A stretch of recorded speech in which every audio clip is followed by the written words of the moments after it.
সুযোগের সময় হয়ে গেছে, দেখা যাক উনি কতটুকু সময়ের মধ্যে কাঙ্ক্ষিত বেলুনটি এসেছে। আজকে দেখার বিষয় উনি এই বেলুনটি কতটুকু সময়ের মধ্যে কাঙ্ক্ষিত বেলুনটি অক্ষত অবস্থায় তুলতে পারেন।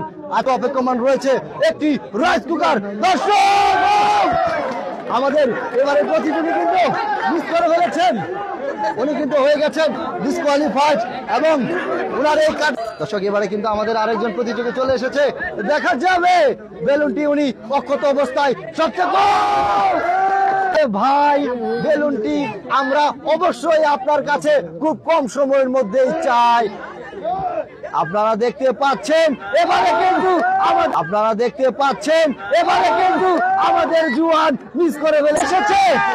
দেখা যাক উনি আজকে এই বেলুনটি কতটুকু সময়ের মধ্যে অক্ষত অবস্থায় তুলে নিয়ে আসবে। কিন্তু আমাদের একজন দামান ছেলে বেলুনটি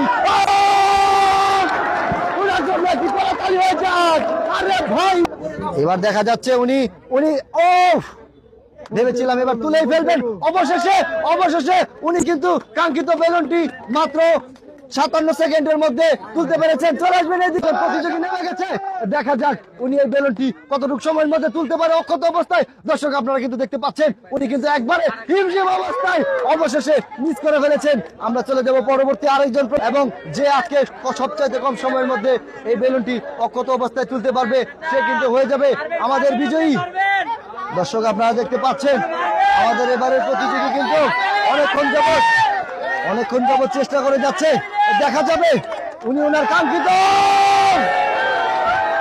ওনার জন্য একটা করতালি হয়ে যাক রে নিচ্ছেন।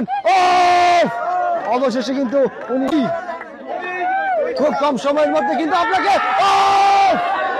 অনেক চেষ্টার পরেও কিন্তু উনি তুলে নিয়ে আসতে পারবেন, সে কিন্তু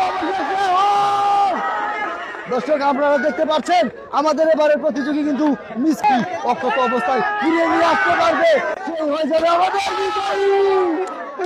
দর্শক আপনারা দেখতে পাচ্ছেন আমাদের এবারের প্রতিযোগী কিন্তু একদম মাখিয়ে ফেলেছে।